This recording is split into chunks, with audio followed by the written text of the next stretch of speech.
at it, because I was really very woke back in the day. I've got some hilarious attempts to be very woke in the 1980s, and when it all started, I believe fervently.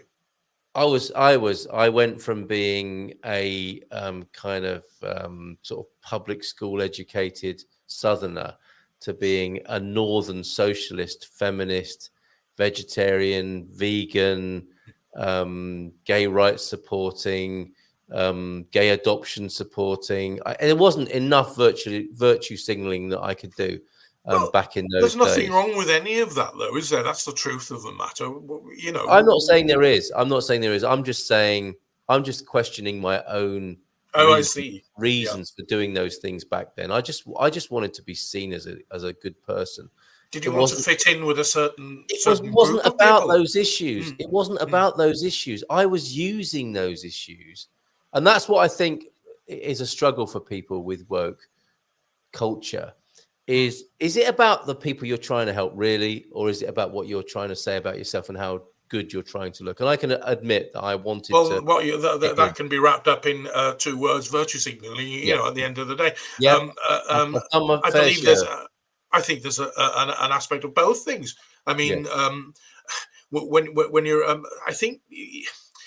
When you're living in a big city, in a big conurbation, where there's all sorts of manner of people milling together, trying to get on, I think it makes sense to try and be polite.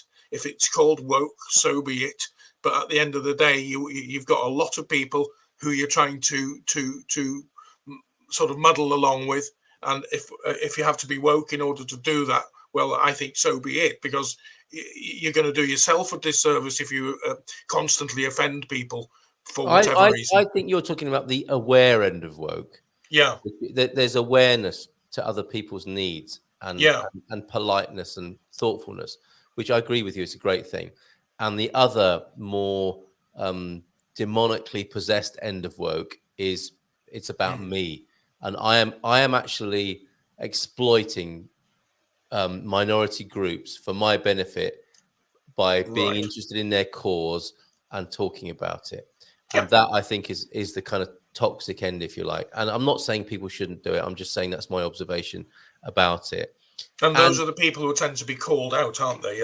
Because it's usually quite blatant, and it's usually quite in your face when people do that.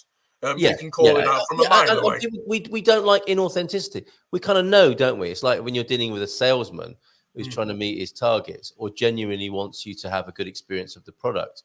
There's a different atmosphere, isn't there? And it's the same with, I think, the different ends of the woke spectrum. But what I'm aware of is it occurred to me that we're living in the age of persecution. So woke is about protecting the persecuted in some ways. And now the woke people who are upsetting and offending the woke bashers are feeling persecuted as well. And it's like we're living in an age where everyone's bloody feeling persecuted all the time. Yeah. From every angle. You know, am I thinking right? Am I doing right? Am I contributing to the demise of the planet in terms of climate change?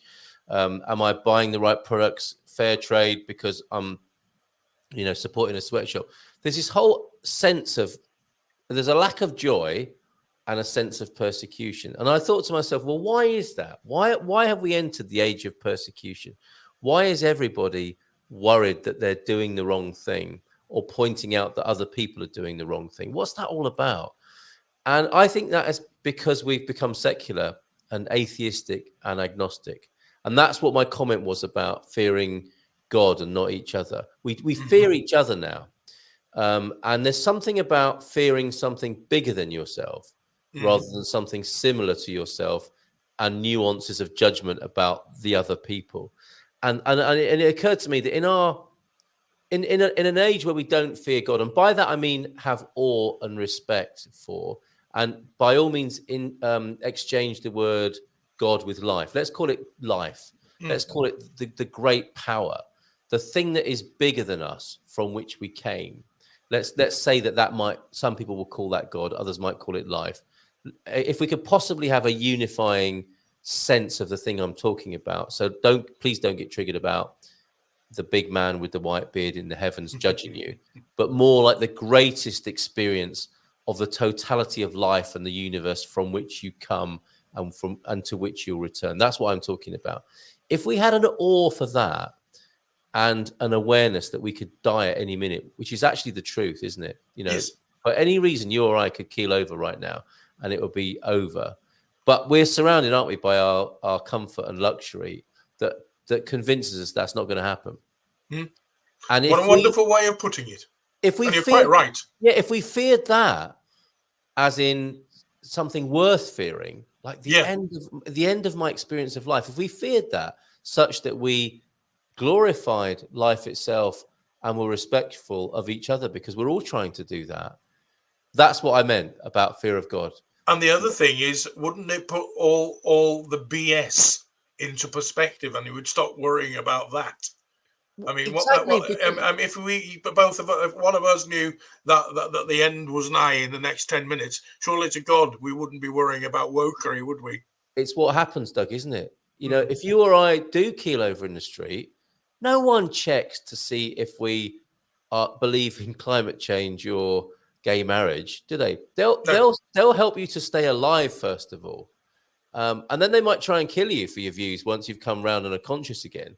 But in the first instance, we do suspend all that nonsense and BS, as you put it, don't we? And that's what doctors and nurses do with the bodies in various states of disrepair that come into them. They don't. I mean, God forbid, using the word God again, that they would do multiple choice on people before they treated them. Are they woke enough to deserve to survive? We don't do that in a good world. We don't do that. Well, thankfully, they thought I was woke enough, and they repaired me okay. And yeah, exactly.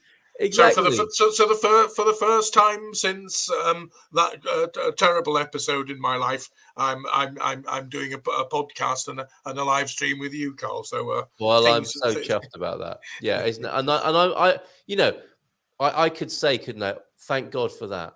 And I mean it. I don't mean the big guy with the beard. I mean life itself and our experience of it, Doug, made this possible. You were spared, weren't you? Absolutely. And you know that, don't you? With the conversations we've had and what you've said, publicly on the Good Morning Portugal show, you're glad to be alive, aren't you? Oh my word! I could have easily gone the other way. The percentages between surviving and not were frighteningly narrow. And I would have been saddened by that. I would have been saddened by not being able to speak to you again, and the loss of you, who I know, who I've only met once in real life, but we formed this bond and connection, haven't we? And I would be saddened by your demise. We are connected and we're attached, aren't we, in that way? And that's what I mean. And I hope you can see that that's what I meant by fear God. As I in, do. Like, I do know. And now you've explained it so wonderfully. I do know precisely. And it was life itself, wasn't it? It was life itself that, for some reason, you persisted, or you continued. The Dougness of you was able to continue, and here we are tonight having this conversation. And that's something to be grateful for, and something to be happy about, and something to in the oldest sense of the word, something to have fear about, and not like to live in terror. And that's what's happened, in the absence. And then that, you see, to me, that's the worst thing that's happened. In the absence of fearing that greatest of things, we now fear each other, who aren't the greatest of things. We're all just in that same condition, aren't we, of wondering if we're going to survive, but not really thinking about it, and pretending everything's okay when it's not. What I'm actually looking forward to in the fullness of time, and I'm sure you'll turn your hand to it one day, is the book of philosophy by one Carl Munson, because I'm sure it'll be a perfectly riveting read. Right. Because you are talking to me, and a lot of what you're saying is making perfect sense. So, great philosophies. And a great way of looking at life, and what the hell's wrong with that? Well, and that's what I was hoping for with our conversation. You see, is like I put that silly 4-word post up, like the sort of post that I don't like to see myself, where you make people guess and do all the hard work. I didn't explain myself, and quite rightly, people piled in and said, "Wow, this, that, and the other," and I don't mind that. That's not a problem. And that's what I hope this little space can be. At the end of the week where it's gone horribly wrong on social media or with someone else, in some other circumstance, we can debrief and unpack it here and say, that's not what I meant, and or what did you mean by that? Let's take a drink together. Let's take a break together and really try and get to what we were really trying to say to each other. Because generally speaking, it's good, isn't it? It does tend to be good, as in it's a cry for help or it's an offer of help when people communicate. And then it goes off in all these horrible tangents as well. Yeah, but at least as people come back together and come to some kind of a sensible conclusion at the end of it, which it's all good, isn't it? Surely. Yeah, I hope so. And oh, is that the gong for the end of the sessions? No, I think it's just a gong. Right. Okay. Well, we that's an hour, and we can hand over the baton, can't we? We have warmed the toilet seat of social media for the man cavers, haven't we? I think so, and it always interests me what the man cavers will delve into today as part of their ongoing attempt at brightening up Friday evenings here on social media. Yes. Yeah. Well, thanks, Doug. Genuinely, I'm so glad you made it through your little hiccup. I certainly have. I'm still here to tell the tale. Amazing. Amazing. I was supposed to be back in Portugal actually this week, but things, of course, with the demise of my poor late mother now, we've got that to deal with. It's one of those things, but Carl, it's been an awfully distressing couple of weeks for the whole family. Yeah. But she'd had a very long and enjoyable life, and at 82. Somebody told me I'd make that kind of age. I think I'd be quite pleased. Yeah, right. Absolutely. Well, lots of love to you and your mum and your family. And let's do this again.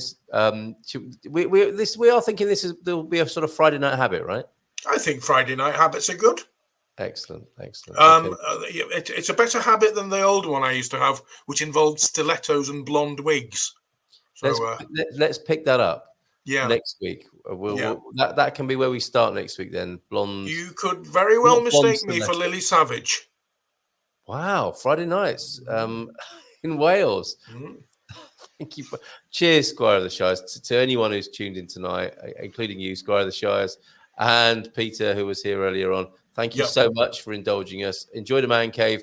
And anyone who sees this between now and next week on YouTube or Facebook or wherever, or LinkedIn, drop a comment. And if you want to confess yourself or put the record straight about where you've been misunderstood or misrepresented during the week, this is the place to do it on a Friday night. So take care.